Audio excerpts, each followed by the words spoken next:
Rex is not a criminal. At least that is what Detective Charlie Hudson believed his whole life. But tonight something is wrong.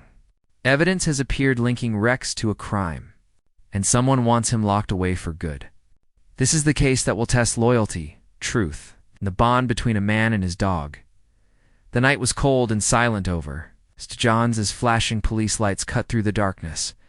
A jewelry store downtown had been broken into, but something about the scene did not feel like a normal robbery. Detective Charlie Hudson stepped under the yellow tape, his eyes sharp as he studied the quiet destruction. Glass was shattered, but no alarms had gone off. Security cameras had been disabled with expert precision. There were no signs of panic. This was not a smash-and-grab job. Someone planned this. Rex trotted at Hudson's side, his ears alert, nose twitching as he searched for clues. For most officers, a dog might be backup. But for Hudson, Rex was more than that. He was a partner. They trusted each other with their lives. But tonight, something felt off, and neither of them could explain why. Inside the store, Jesse Mills, the tech specialist from the Major Crimes Unit, knelt beside the metal security panel. He shook his head. Whoever did this knew exactly what they were doing. They cut every camera feed before stepping inside. This is pro-level work. Hudson walked slowly through the aisles. They didn't touch anything but the back vault, he said. No random theft. They came for something specific. Rex gave a low growl and pulled Hudson toward the far wall. There, under a fallen velvet display case, something glinted. Hudson knelt and picked it up with gloved hands, a small metal button. Not from any clothing sold in the store. It looked military. Old. Hudson narrowed his eyes. What are you doing here? Before he could think more, Superintendent Donovan entered with his usual commanding presence. Hudson, we have a problem, he said. Evidence from another case has gone missing from our police storage. And now, this break-in. I want answers fast. Hudson nodded, unaware that the missing evidence would soon be tied to someone he never expected. Drex. The sun rose over the harbor, but it did not bring comfort. At the precinct, tension filled the air. Whispers moved between officers like a cold wind. Something serious had happened. Hudson walked in with Rex at his side, but instead of the usual friendly nods, people avoided eye contact. Something was wrong, and he could feel it before anyone spoke a word. Jesse rushed over, his voice low. Charlie, you need to see this. It's bad. He led Hudson into the tech room and shut the door. On the screen were security photos, grainy, but clear enough to recognize a shape. A silhouette breaking into the evidence locker at police headquarters. A figure with familiar pointed ears and a strong build. Not a human, a dog. And not just any dog, Rex. Hudson stared at the screen, his jaw tight. That's impossible, he said. Rex was home with me last night. Donovan entered behind them, expression serious. We found claw marks on the locker door and fur that matches Rex's coat. Until we know what's going on, Rex is suspended from duty. Hudson stepped in front of Rex protectively. You're investigating my dog? Rex would never steal evidence. Donovan folded his arms. This is standard protocol. Don't make it personal. But it was already personal. Rex looked up at Hudson with calm eyes, trusting him completely. Hudson brushed his hand over Rex's head, anger building in his chest. Someone was framing his partner. Then Sarah, the team's forensic pathologist, entered holding a small evidence bag. Inside was the metal button they found at the jewelry store. I tested this, she said. It's from an old police uniform. Someone from inside could be involved. Hudson's eyes sharpened. Inside the force? That meant betrayal. A traitor among them. He looked again at the fake footage, then at the stolen evidence report. The missing item was a USB drive tied to an old case. A case they had closed years ago. A case involving a former cop turned criminal. Someone was sending a message. Hudson leaned down and whispered to Rex. They think you're the criminal, but we're going to find the one behind this. Together. But before they could take another step, 2 officers arrived to escort Rex away. Internal Affairs had taken control, and just like that, Rex, hero of countless cases, was treated like a suspect. Night fell again over St. John's, bringing with it a heavy quiet that felt unnatural, like the city itself was holding its breath. Hudson drove in silence, the empty passenger seat beside him a painful reminder. For the first time in years, Rex was not by his side, and the longer Rex stayed locked away in a kennel under investigation, the more danger he was in. Whoever framed him was still out there, and they were not finished. Hudson pulled over near the old harbor docks, killing the engine. He checked the rearview mirror, making sure he wasn't followed. He was now working off the record. No team, no backup. Just instinct. He stepped out into the cold air and walked toward a warehouse that had been listed as abandoned for years. But tonight, someone had unlocked the gate. He moved carefully through the shadows, flashlight in hand. Inside, dust floated in the beam of light.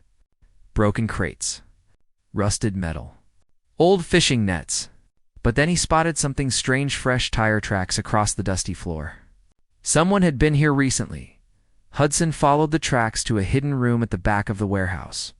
The door had been forced open.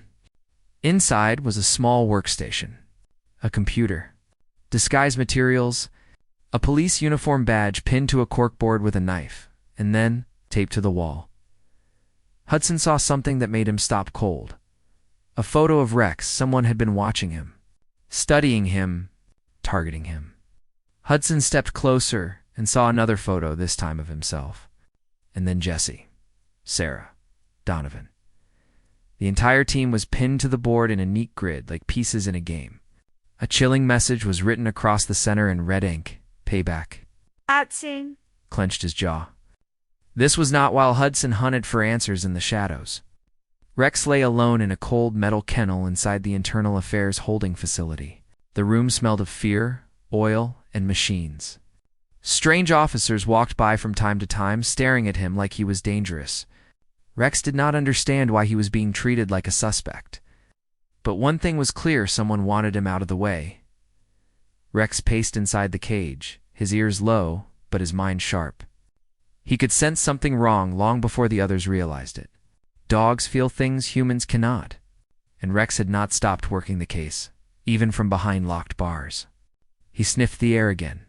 Something new lingered, a scent he recognized. Faint, familiar, hidden behind metal and concrete. He followed the scent trail with his nose, pressing it near the bars. It came from the hallway. Someone from his past. Someone who should not be here. The door to the kennel room opened with a creak, and a man in a dark jacket stepped inside. He moved quietly, too quietly for a police officer. He stopped in front of Rex's cage and crouched, looking at him through the bars with a mocking smile. "Hello, old friend," the man whispered. Rex bared his teeth. He knew this scent now. He knew this voice. It was the scent from the warehouse photos, the man behind the setup. The traitor who had once worn a police badge before turning to crime. The same man whose case involved the missing USB drive. He slipped a small device onto the lock of Rex's cage and pressed a button. The lock clicked open. "You're coming with me," the man said softly. "Your detective partner won't save you this time. He's already too late." The man reached for Rex's collar, but that was his mistake. Rex exploded forward with silent speed, knocking the man backward before he could react. The man stumbled, crashing into the wall. Rex sprinted past him and out of the room before the alarm could sound. Red lights flashed as security systems activated. But Rex was already gone, racing through the corridors with unstoppable purpose. He dodged officers, leaped over barriers, and forced open a side exit with his paws. At last, he burst into the night. Outside, sirens screamed across the city, but Rex did not stop. He had grabbed something before escaping a torn scrap from the man's jacket. On it was the faint smell of sea, salt and fishing oil, the same scent from the old harbor. Warehouses. Rex was not running. He was tracking. He was heading straight back to Hudson Rex. Sprinted through the dark streets, his breath forming clouds in the cold air. Every instinct in him pulled toward the harbor, toward danger, toward Hudson. He followed the trail with unwavering focus. He could smell it, now salt water, rusted chains, and that same strange oil. The scent of the man who framed him. At the same time, inside the abandoned warehouse, Hudson stood over the evidence board he had found. Faces of his team stared back at him from printed photos. He traced the red lines connecting them, trying to see the full picture. A pattern. Was there something he could not see yet? Something just out of reach? Whoever was behind this had studied them. They had waited years to strike. This was not revenge. This was a plan. Hudson's phone buzzed in his pocket. It was Jesse. "Charlie, listen," Jesse said, his voice urgent. "I checked the digital records. Whoever took that USB drive erased every backup. But I found something hidden in a cache file. The drive wasn't just evidence, it contained names. Corrupt officers who worked with a smuggling ring years ago." Hudson frowned. "And we busted that operation. The leader escaped. A former cop named Marcus Vance," Jesse finished. "And Charlie. He's back." Hudson froze. Marcus Vance. A name buried by time. A man believed dead after disappearing during a boat chase at sea. A man who once swore revenge on Hudson and his team. If he was alive, then he was the one pulling the strings. He was the ghost behind the crimes. Before Hudson could respond, he heard something outside. A soft scrape. A careful step. He drew his gun and moved to the doorway. A shape appeared at the edge of the shadows. Low, fast. Silent Hudson lowered his gun in disbelief. Rex. Rex ran straight to him and stopped, eyes sharp and alert. He barked once, short and urgent. He had a message. Hudson knelt beside him. "You escaped," he said quietly. "Good, because I need you." Rex nudged something toward him. The scrap from the attacker's jacket. Hudson lifted it to his nose. Sea salt, oil fishing nets, the harbor. Hudson stood. "He's still here." Suddenly a loud clang echoed from deeper in the warehouse. Hudson spun around. A metal shutter dropped down over the exit, sealing them inside. A low, distorted voice crackled from a speaker hidden somewhere overhead. "Clever work, detective," the voice said. "But you should have stayed home." Rex's ears rose as he scanned the shadows. Hudson felt it too. They weren't alone. The warehouse wasn't just a hideout, it was a trap. The warehouse lights flickered once, then shut off completely, dropping the place into blackness. Only thin lines of moonlight cut through the boarded windows. Hudson stepped forward, shoulders tense. Rex stayed at his side, silent but ready. Somewhere above them, the distorted voice echoed again, calm and cold. "I waited a long time for this moment, Hudson. You took everything from me, so now I am going to take everything from you." Hudson scanned the darkness, trying to trace the voice. "Marcus Vance!" he called out, his voice steady. "You were a cop. You swore an oath. You chose greed over justice. That was your choice. Your downfall is no one's fault but your own." A low laugh crackled from the speakers. "You still don't understand. You still think this is about money? You still think this is about some old case? No, this is about punishment," Rex growled. He could hear something moving across the metal beams above. The faint scrape of boots. They were being watched. A spotlight snapped on and pointed straight at Hudson, blinding him. He raised an arm to shield his eyes. The voice returned, but this time from a different speaker, moving like a ghost around them. "You trust too easily," Vaughn said. "Your team. Your department. Even this dog. You build your life on trust, Hudson. But trust is weakness." Another spotlight lit up a metal table now visible at the far end of the warehouse. On it were files and photos, evidence, personal records, and at the center, a glass case holding a small black USB drive, the same one that disappeared from police storage. "Inside that drive," Vance said, "are the names of every cop who turned a blind eye. Every dirty officer who sold their soul. I was not alone. Corruption lives inside your system. Your team is not as clean as you think." Hudson kept his voice calm. "If that is true, why not expose them? Why frame Rex? Why drag my team into this?" It was never about them, Vance replied. It was always about you. You destroyed my life. You took my badge, my career, my future. You thought you ended me. But now I will return the favor, piece by piece, Rex barked sharply, pulling Hudson's attention to the far wall. Something was ticking. A faint rhythmic sound. A timer. Hudson narrowed his eyes.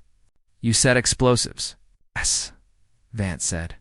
Because every story has an ending. The timer hit 60 seconds.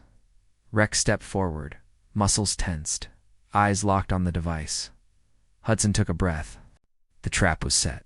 The warehouse was wired to blow. But what Vance did not understand, what he would never understand, was that loyalty is not weakness. It is a weapon. Hudson looked down at Rex. We're getting out of here, and we're taking him down.